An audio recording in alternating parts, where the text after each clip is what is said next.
Welcome back to the 1070 Architecture YouTube show. Thanks for joining us today. I am joined, of course, by the principal architect of 1070 Architecture, Sean. Sean, how are you doing this morning? Good morning. Good morning. So this will be a important entry into the video podcast series here. We're going to be talking about the latest changes to the ADU regulations in San Diego in 2025 here. And based on what we've been talking about, it seems these are some pretty major updates that people should be aware of. Would you agree with that assessment? Yeah, certainly. If you're planning an ADU project, you really need to be aware of these because you're going to be designing your project for these new regulations. And if you have a project in process for an ADU or multiple ADUs, you really need to be submitting this project within the next 6 weeks to get locked into the current ADU regulations. So this is not a minor update to the code. This is a major update. So it's worth paying attention to. It's pretty substantial. Look at this. So let's just get right into it then, starting with the big picture. What is actually changing in regards to San Diego's ADU regulations, and why should homeowners and developers care? Okay, so you could pretty much break this down into two categories here. You're going to have some changes to the general ADU regulations, which is going to affect most homeowners as they're planning to build an ADU or two ADUs in their backyard. And then there's a second half of this, which is going to affect mostly the developers, the changes to the ADU bonus program. Generally, the homeowner is not going to use the ADU bonus program. That's going to be more of a developer type of thing. But homeowners are planning one rental unit, two rental units in their backyard, and both of these people are going to be affected by this. So the first thing I should mention is all the information that I'm going to discuss in this podcast comes from the report to Planning Commission right here. And this was issued on April 24th, 2025, and it was in front of the Planning Commission on May 1st. If everything ends up falling into place and becomes code, the deadline to submit your project would be July 1st. And the reason for that is because if you submit your project to July 1st, and then you go through the intake part of the permitting procedure, and then you get your first plan check invoice, and you pay that plan check invoice, you're grandfathered into the code that is in place when you pay that invoice. So these will probably hit the code around mid-July. So if you submit your project by July 1st, that gives you about a 2-week buffer to get all the paperwork done and get the invoice paid. And there could be a little bit of a rush in that period. So that's why I would say give yourself at least 2 weeks grace period and shoot for a submittal around July 1st. I want to cover one thing in particular, which I would say is the most significant change, and that is what's listed as item 8 in this document. So in item 8, it states that in multifamily zone lots, if there's a proposed multiple dwelling unit structure, you can build 2 ADUs. However, if there's an existing multiple dwelling unit structure, you can build 8 ADUs. So if you're a logical person, I think the most relevant question here is, what is a multiple dwelling unit structure? Well, I would say it's likely a property that already has at least two separate units. So it could be a home and then an ADU detached. Okay, so that would be a pretty fair guess. Before we dive into it, though, I do want to clarify, are these changes 100% going into effect? I know you said there's a municipality meeting about a week from when we're recording this. So, what is the likelihood of these changes actually going into effect? I would say we're probably going to see about 95% of this in the code. And there's going to be 2 meetings, and then the mayor has to sign off on this. So there's 3 milestones that occur before this gets signed into code. Got it. Okay. The key thing here is, what is a multiple dwelling unit structure? So I actually asked the Development Services Department, what is a multiple dwelling unit structure? And they directed me to the Planning Department, and I asked the Planning Department, and they said to ask the Development Services Department. So nobody really knows what a multiple dwelling unit structure is. I actually went to the state level, and the state defines a multiple dwelling unit structure as 2 dwelling units within an existing structure. So ADUs would not count, and you could not have 2 detached units that would constitute as a multiple dwelling unit structure. So that's the first thing you have to understand. And now I can show you how this is going to have a major impact on ADU development in all of the RM zones. So here's City of San Diego. And if you look at the brown and tan zones, these are the multiple dwelling unit, or this is the multifamily zoning, basically. So you can see we have some lines of tan and brown over here. And then over here, you have quite a lot of it. And then I'm just looking at everything south of for the purpose of this conversation. You have some over here. So before this update goes into place, anybody in these zones can build 2 ADUs by right. Each of those ADUs could be 1,200 square feet if they have the FAR. Now, the reason this is going to have a major implication is let's zoom in on some of these multifamily zones and look at what exactly they have here. So we'll take Harrison Ave. I own a property on Harrison Ave. I know this is a Wait, multifamily zone. before you jump into it, can you just clarify what colors are being affected here on that pretty map? Okay, so all of the brown and tan zoning here is the multifamily zoning where you can build more than one dwelling unit. I see. Okay. The orange and pink and red is commercial. The yellow is single family. The major effect based on these code changes is going to be in the multifamily zoning. So here I am.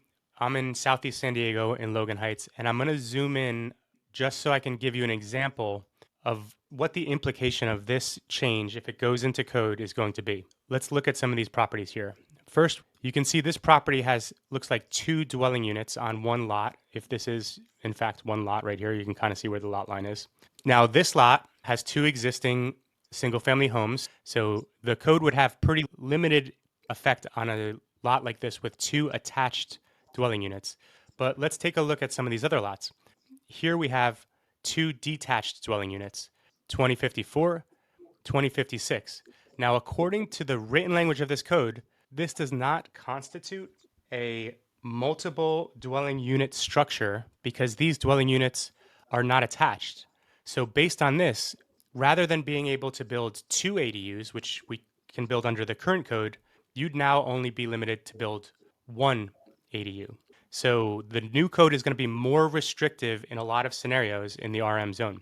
Let's take a look at this one here. This is 2060 Ocean View Boulevard.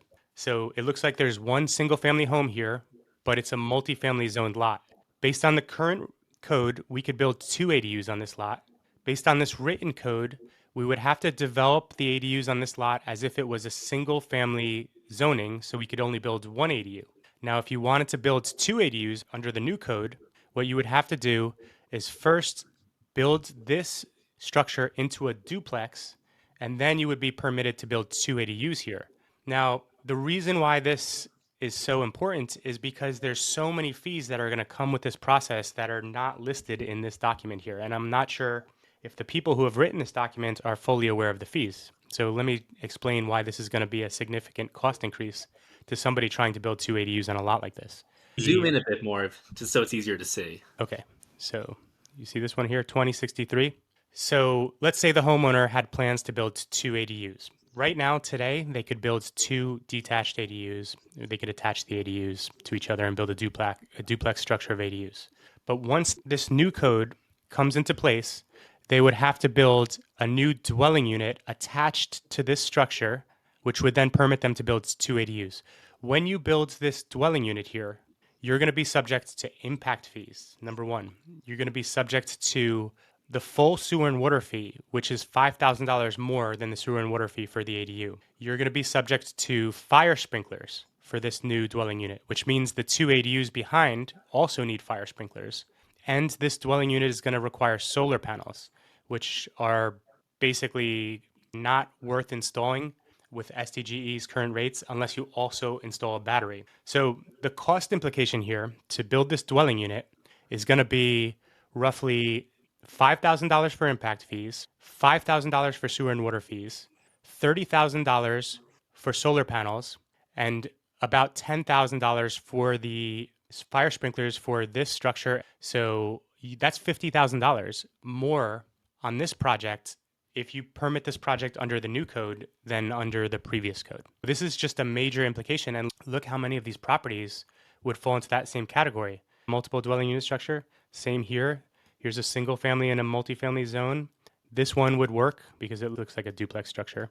So any of these properties that are not attached duplexes like this one, but rather 2 separate units, would have to jump through major hoops and pay major fees just to get the same thing you can get right now for a fraction of the cost. My question then for you is, can you just explain what exactly is prompting these changes from the city's perspective? So most of these changes are clarifications to the San Diego Municipal Code. were not clear that it was aligned with the state code because the city has to at least adhere to the state code at minimum. So certain things like, here's one. Item number 3 states that ADUs do not need fire sprinklers if the existing dwelling unit does not have fire sprinklers. That is just a clarification. So now the city is going to write that out explicitly in the municipal code to make sure it's crystal clear, because there's always confusion between the people plan checking our projects and the people like me designing the projects. So now they're going to put it in the code where it should be. So us as professionals can say, no, no, no, turn to this page of the municipal code. It's crystal clear. This ADU does not require fire sprinklers. So some of these are clarifications, and some of these are things where the state has stepped in and said, actually, your municipal code does not align with state regulations. And one of those things would be item 7, where the city of San Diego said, once you do 2 ADUs on a lot, you now need to add a certain amount of trees on that lot, which seemed pretty simple to comply with. But the state actually stepped in on that one and said, actually, the goal with these ADUs is to have a lower barrier to entry. So we don't want all these excessive peripheral requirements like adding trees when you're trying to build an ADU. We just want people to be able to build the ADU at the lowest cost possible. So now, specifically with this item number 8, which is the one I feel to be the most problematic, the planning department said, we're putting this in to the municipal code to align with the state code. But this is interesting because while they do need to align with the state code, if they were already going above and beyond the state code, there was no reason to align with the state code. And the state did not step in for this one and ask them to realign this. So this is something that the city is driving. And what the reason for this is, I'm not really sure. I just don't know if the city has looked into every scenario and how this will affect some of these areas, particularly multifamily zoning, where there's not been a lot of development historically. So you don't have a lot of multifamily dwelling unit structures, even though the lot is a multifamily zone lot. Interesting. So would you say that this is part of a larger trend, not just in San Diego, but perhaps California, other cities in California, and just the western portion of the US, where ADUs do seem to be more popular, we'll say, than the eastern portion? Are cities pulling back on the pro ADU momentum? Do you think, because a couple years ago, when these regulations were first introduced, it seemed like a huge step in the right direction. But now it seems like the NIMBYs are fighting back. Well, especially the ADU bonus program is definitely a response to a NIMBY movement here in San Diego. It's hard for me to say if this is a statewide movement to pull things back because I'm neck deep in City of San Diego ADU regulations, so I know all the nuances to these.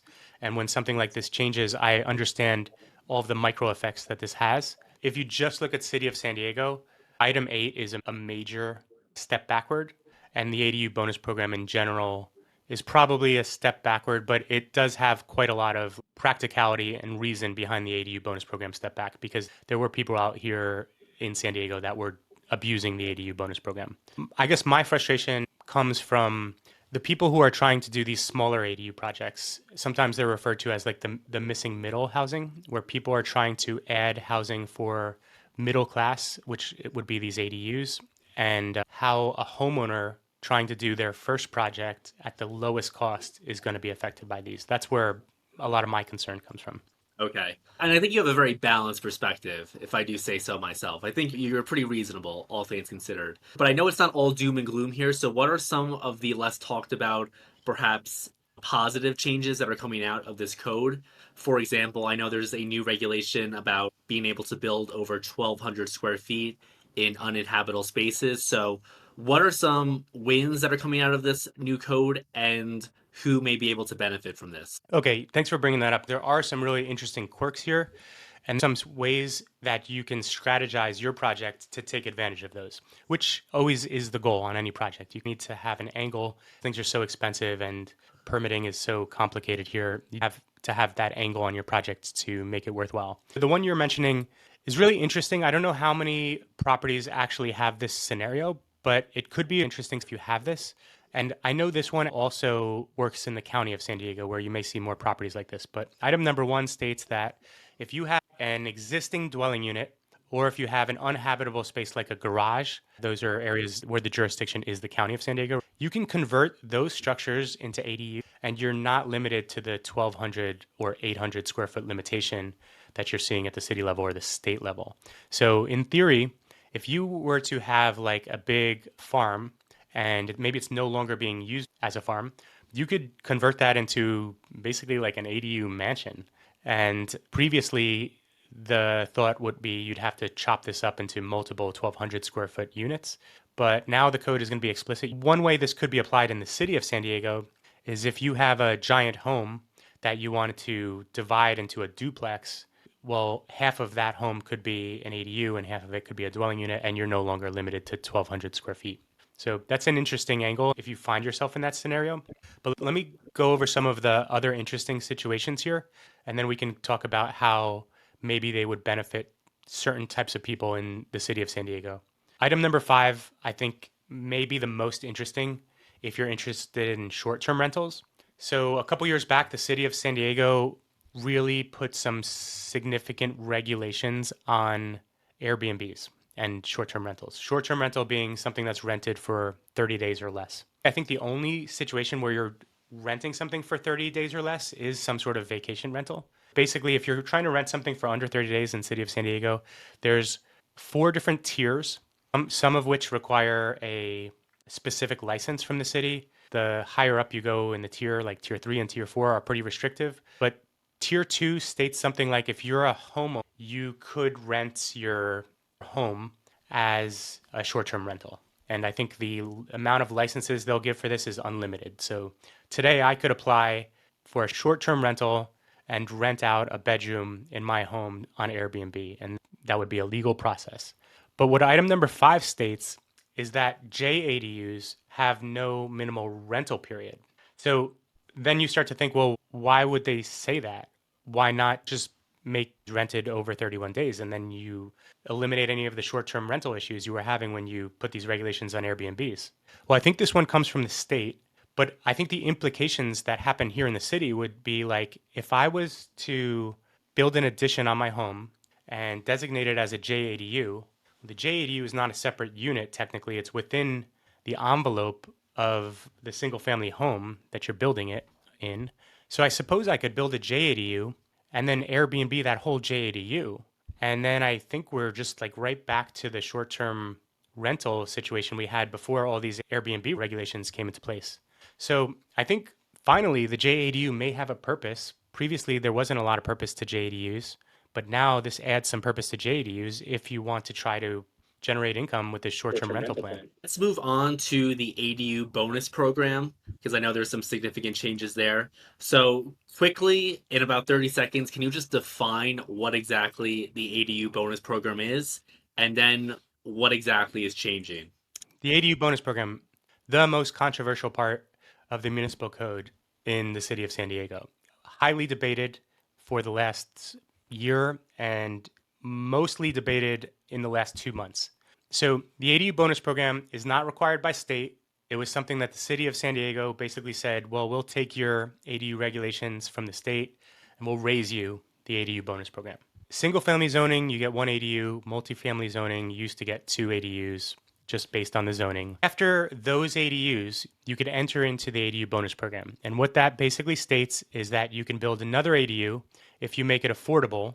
And if you build the affordable ADU, then they're going to allow you to build another ADU, which is you can rent market rate. So it's non-affordable.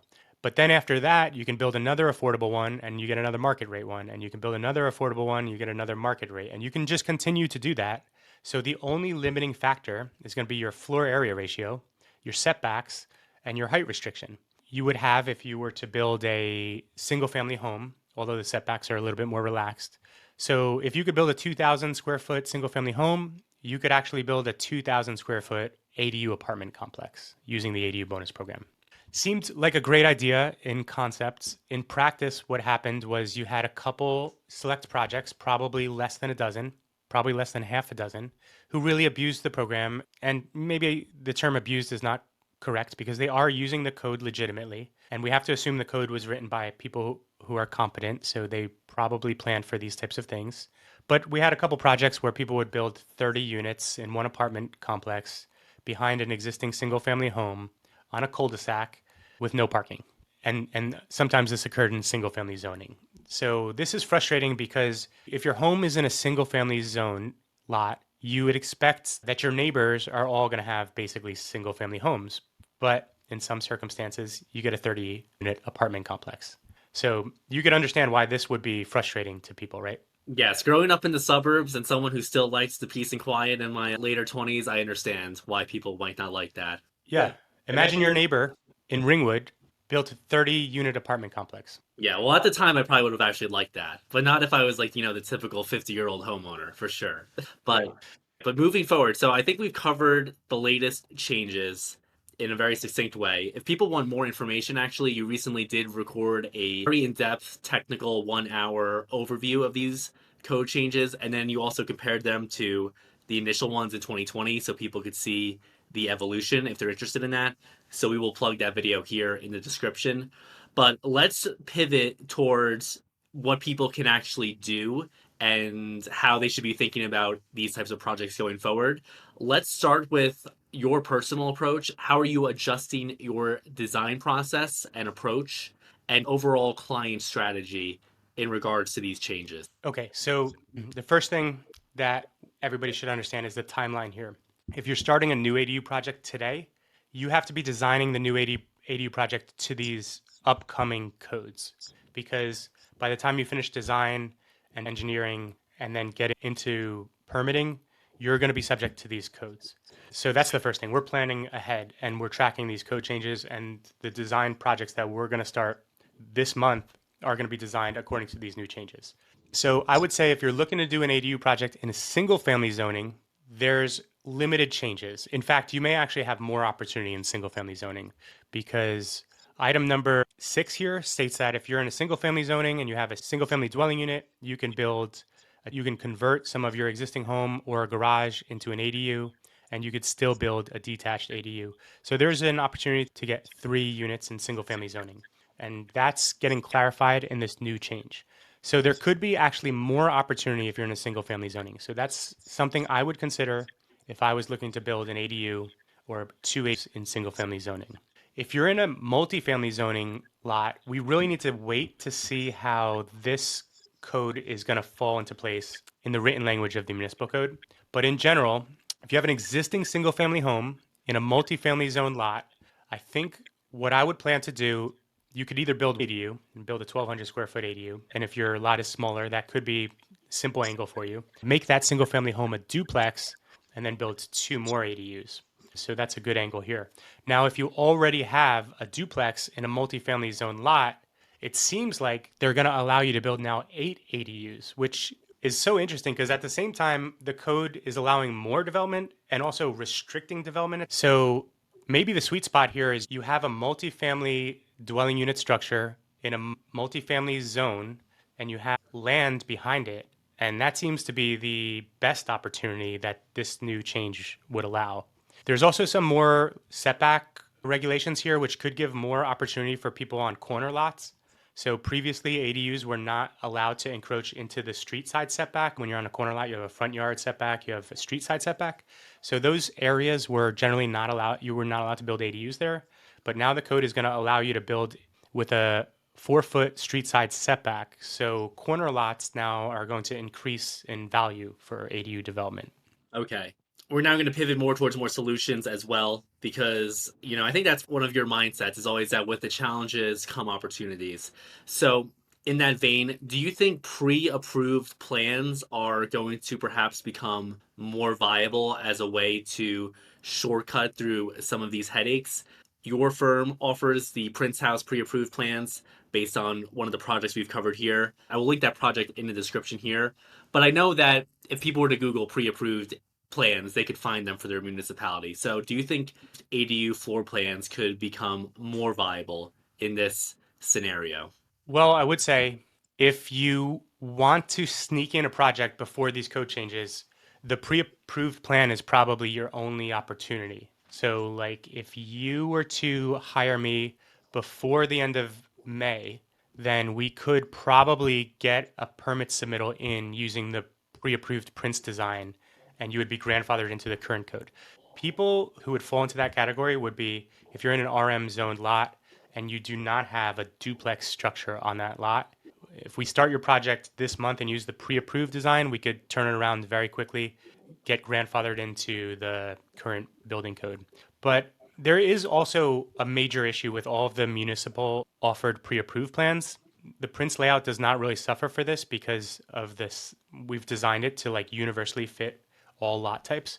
But within the city of San Diego, there's so many different lot sizes. There's like substandard lot sizes, which are really small. And then you have like your smaller lot size, which is only 25 feet wide by 125 or 140 feet deep. A lot of the pre-approved ADUs just are not going to fit on that lot size, especially when you factor in that there's an existing home there, which is also going to reduce your building footprint where you're going to plan the ADU. So while the municipalities are required to have these pre-approved options, they don't fit a lot of lots. And unless you're looking to do like a one bedroom or a studio ADU, in which case you probably can fit it. So they're just not as universal as the one that we designed. And actually, it's interesting. This is a little bit of an aside here, but I'm actually working on two new pre-designed units that would fit on 25-foot wide lots, and they would be 2 or 3 bedroom units.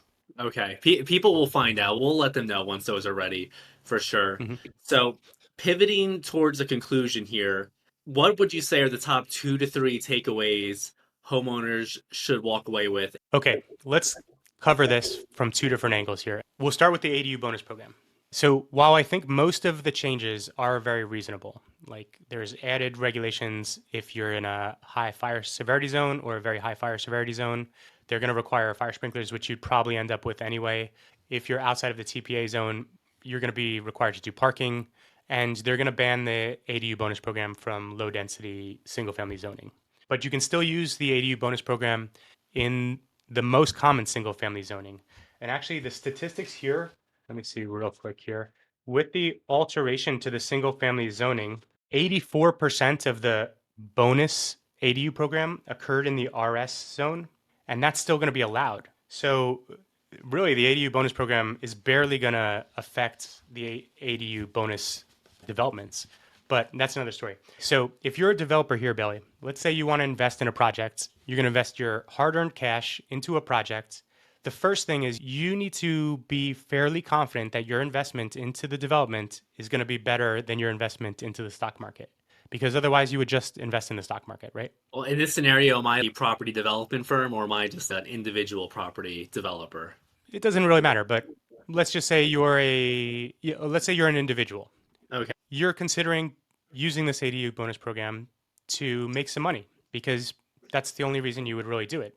So you need to make sure this is a better investment than any of the other available investments. Of course. So I mean, I would say, yeah. So, I mean, average the S&P 500, I believe they say the past 60 or so years, it's gone up 8% every year on average. So that's kind of like the benchmark. You're looking at, you want to hit over 8% on return. I mean, one could say with the macroeconomic situation at the moment that maybe it won't be doing that going forward, at least maybe in the next, 5 to 10 years, we could say. So I guess it would depend on someone's outlook on the global stock market. But I'm not well qualified enough to talk about this. And we're not giving financial advice here, to be clear. yeah, but basically, if let's say the city of San Diego creates an incredibly high fee, $100,000 per unit in any multifamily development project, all of a sudden, you as an investor would be like, well, maybe I don't want to invest in multifamily apartments because I'm going to pay so many fees that it's just going to drop my profit. And we're not even discussing the risk on these projects. So it would disincentivize you to do that project and you'd take your money elsewhere. I agree with that, especially when you contrast it with the fact that, if you just put your money in the stock market, you don't need to do anything necessarily versus managing this entire project and seeing it through to completion.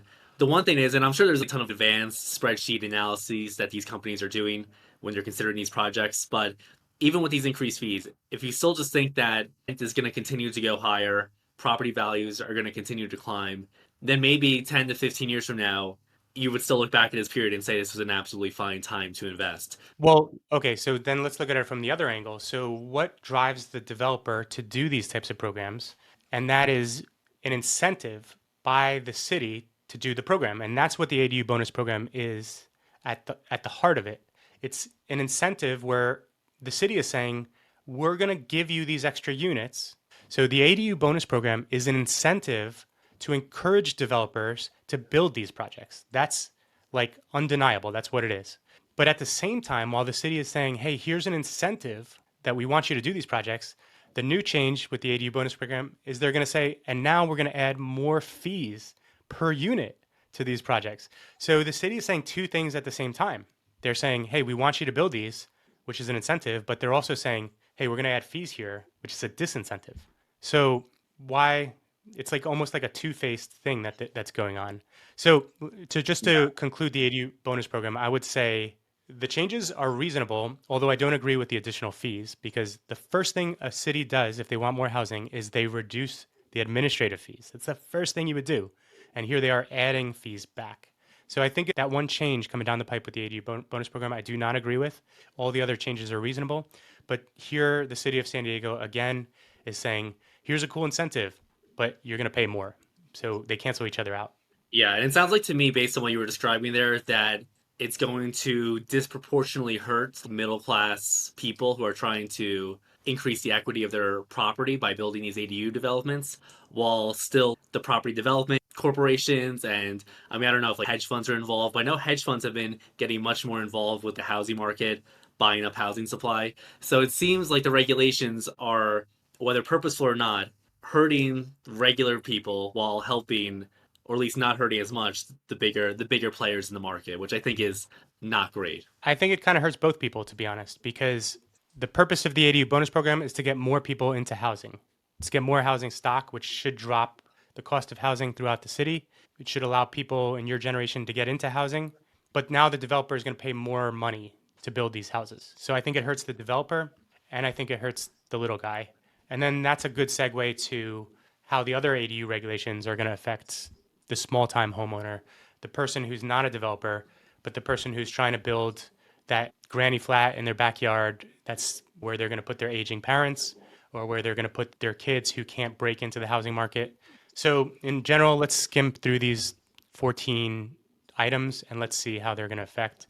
So item number one, increasing the ADU size has basically no effect here. Item number two, ADUs can be built in agricultural zones, very minor effects. Item number three just clarifies fire sprinklers are not required. The dwelling units does not have fire sprinklers. It's just a clarification, so we already had that. Item number four creates more restriction on ADUs in coastal zones. No, it's not really going to help too much. Item number five is the one we discussed with the JADUs, minimum rental period. That's more for probably maybe an investor or a house hacker or somebody in short-term rental. So that could have some effects. Item number six is the one that probably helps the little guy the most, where it basically says you can get 3 to 4 units on a single family zone lot. So there's a lot of people who own single family zone lots that want to build a unit for their parents, want to build a unit for their kids, or maybe want to build 2 units and create some rental income. I guess the way I can see that is you build the duplex in the front, you rent out the duplex, and then you build the ADU in the back, and then you live in the ADU in the back. So you get the brand new 1,200 square foot home, and you got a rental property in the front that generates income. Item number 8 with the multifamily zone lots, that's going to have a pretty significant effect, I would say negatively on the small time developer. Item number 9, ADUs and not included in FAR. That's an interesting one. That actually does the exact opposite thing that the ADU bonus program is supposed to do. So while these new ADU bonus programs are supposed to throttle down the size of these bonus program projects, item number 9 here, which states that JADUs do not have to be included in floor area ratio, actually allows for larger developments in single family zone lots and multifamily zone lots. So that's an interesting juxtaposition. Item number 10 reduces the street side yard setback to 4 feet. That's a good one. Item number 5 increases the setbacks to 5 feet for high fire severity zones and very high fire severity zones. 12 just has to do with parking. That's not going to have any impact, very little impact. Item number 23 here, this is the last one for the general ADU regulations. This one probably has the most significant impact throughout the city of San Diego. And while it's pretty nuanced here, and I don't even understand all of this, but item number 23 allows for a provision for ADUs to be sold separately from the dwelling unit. I think this one has the biggest impact for probably the smaller scale developer, the medium scale or larger scale developer, and also the homeowner or potential homeowner like yourself. So if you can build, let's just say 4 units, one is a dwelling unit and maybe 3 is ADUs, and then you can sell the ADUs individually those ADUs will hit the market at a lower rate, a dwelling unit. And I think that's a net win. I think that accomplishes all of the major goals of ADUs. It adds more housing, reduces costs, and it provides the lower level on the ladder of the housing market. So, item 23, allowing ADUs to be sold separately with lots of hoops you have to jump through. It's not like you can do this for any ADU. But when that process becomes a little bit more clear, that one could actually have the greatest impact overall. Yeah, that one jumped out at me as well when you sent me the list ahead of time. The only thing is, I don't know, if you're on a tight lot and you have like, multiple people coming and going, doesn't sound like maybe the best living situation day to day, but I mean, you get what you pay for, so comes with the territory, I would say. Now, to wrap up here, how can your studio 1070 architecture help people with ADU projects going forward? Because there's multiple ways you could help people based on what types of projects they're interested in and what their investment level is. The first thing I'll say is if you're trying to design an ADU project, especially if it's more than one ADU, you really have to know these codes like word for word because they're constantly changing. There's nuance here between the lines that you would only know if you've been doing this for years because the way the planning department is going to interpret and plan check projects is slightly different. So you really need somebody who's just on top of this. They're no longer really projects where a homeowner can draft up their own plans, and we're crossing over the fringe of where a standard drafter could be doing these projects unless they're intimately involved in these changes to the regulations. In fact, we get a bunch of projects where a drafter has started the project and for one reason or another, they're not able to get the project past the finish line of permitting because they just missed a couple things. We get projects where I get calls from people who are saying, hey, the building department wants me to like replace my entire driveway. They want me to repave the entire street across from my house and they want me to demolish, excavate, and replace the entire sidewalk. And it's going to cost me $50,000. And I'm just trying to build an ADU here. What do I do? And you got to know the sections of the codes because if you zig where you should have zagged in city of San Diego, all of a sudden there's a $25,000 fee or more in front of you. So we can help you if you're looking to do a single ADU. If it's a custom ADU, that'd be a perfect project for us. We can help you if you're looking to do multiple ADUs for rental purposes. We can help with multi-generational living, set you up on a lot you already own with a situation where everybody on the lot has privacy, but you can all live there, which is probably your lowest cost of living in your own home in the city of San Diego. And if you want to take a look at the pre-designed ADU we offer, that's also a good angle to reduce the design and engineering fees and get into an ADU at the lowest cost possible. Okay, and then outside of official project engagements, there's also two new ways you can help people.